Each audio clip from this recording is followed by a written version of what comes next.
If you've ever used plastic frames that weren't waxed exactly perfect, then I'm sure you've had to deal with wonky comb before. So today I'm going to give you some ideas of how you can fix it. First, I'm going to talk about some things that you could probably think of yourself, just some basic beekeeping knowledge of how to fix things like this. But at the end, I'm going to tell you my theory on how to fix it. They are not happy. So, that being said, we should probably zip up. What I'm noticing is they are actually acting normal. So here's how I apply it. Doesn't matter which side you do, just make sure you do it in the front, and you do it in the back, and lay it across like I did here. This hive is, well, why don't you read it? You're probably thinking, well, maybe let the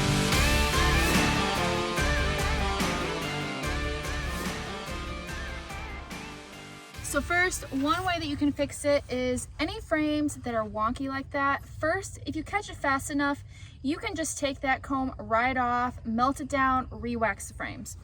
But if you let it get a little bit out of hand, then any of those frames that are a little wonky, you can take them, if they have brood in them, and move them up above a queen excluder so that when the brood hatches, they can go down into the box and they'll eventually end up filling it with honey. But if you do this, if you caught one of my last videos about how to build comb quicker, I talked about in there how bees like to build out honey cells. They'll build them out as far as they possibly can. So if you leave that frame in there and they start putting honey in it, they are gonna fill it out so thick that you're not gonna be able to get that frame out. So as soon as the brood hatches, get that frame out, and then you can use it as cut comb. You can extract the honey out of it and then melt that wax down and repaint the frames, or you can bite the bullet and just throw the frames away and get new ones. Now, the next thing you can do is you can take out that plastic foundation and make it into a foundationless frame. So I would suggest doing this in the brood box, and you will see that they will build that comb out like freaking crazy, so fast.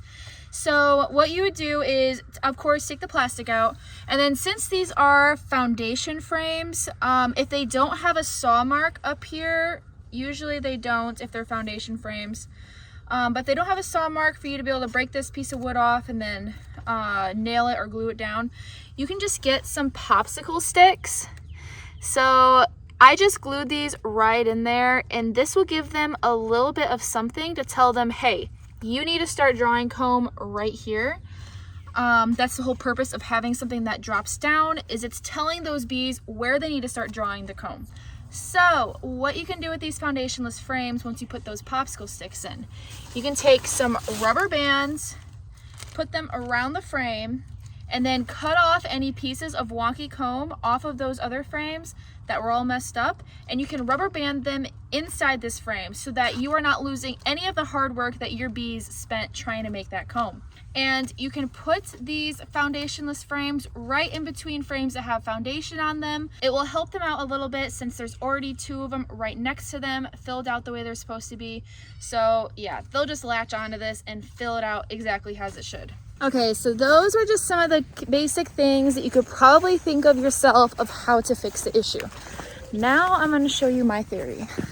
So let's get into this hive. Okay, so my theory. When you have a piece of comb that looks like this one actually is not that bad because they filled it out at the top.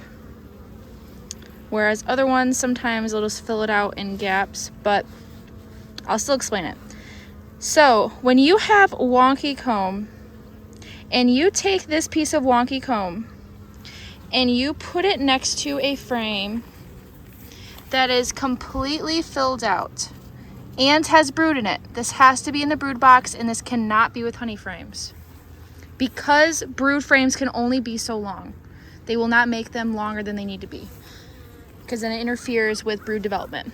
But when you put a frame of wonky comb next to a frame that is completely decked out and straight, exactly how it's supposed to be, my theory is that because it's next to that straight comb, they are going to end up filling out that frame exactly as it should, because if they were to fill it out too far so that it starts touching the other frame, it then starts interfering with the brood on the other frame, and they don't like that. They also like to have a little bit of space in between each of their comb, so they're not going to move it too far to that next frame, again, because it's going to interfere with that other frame and the way that they're moving around. And yeah, so because I put plastic frames in here and they're struggling to fill it out and they're just leaving a lot of frames alone, I've been shuffling a lot of frames.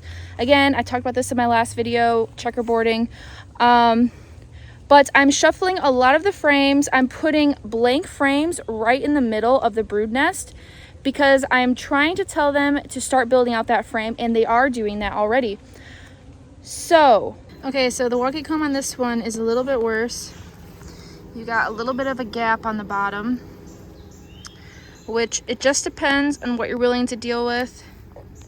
And remember, you are supposed to be rotating out your frames in your hive every couple of years, so eventually this frame will be coming out.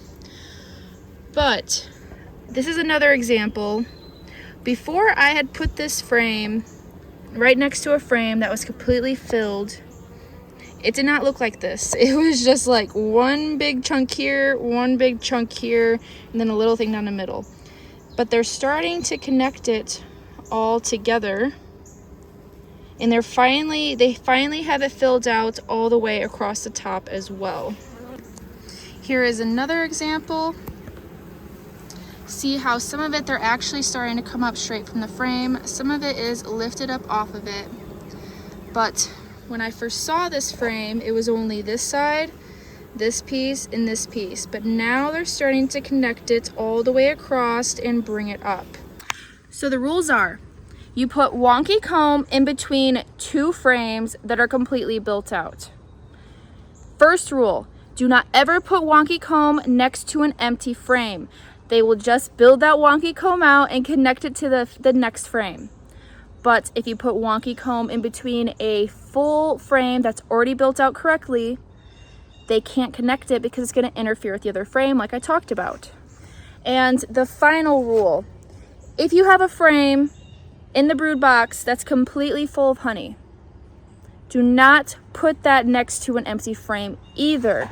Make sure that any frame that is wonky or any plastic frame that is empty, you always put next to a brood frame that is filled, like I keep saying, perfect, how it's supposed to be. Does any of that make sense? So this is my theory. I've been trying it in all of these hives actually that have wonky comb, and it's working. So maybe I'm not so crazy, I don't know. So I don't know 100% sure about this. Try it out in your hive, let me know what you think. And yeah, I'll keep you guys updated on how this continues to go in my own apiary.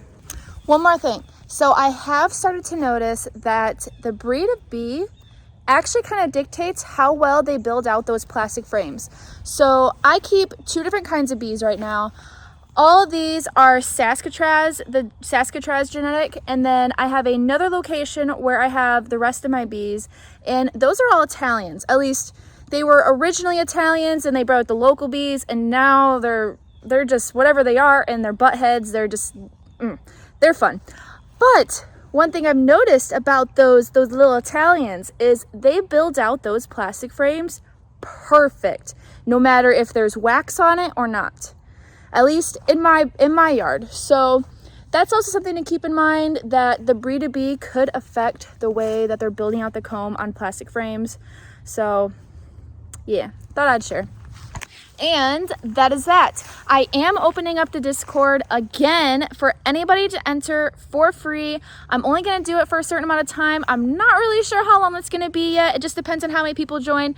So if you like to be a part of the community, my whole idea with this is that this is going to be a place where beginner beekeepers and experienced beekeepers, we can all come together and share our knowledge and our tips, and we can help each other out and bounce ideas off each other.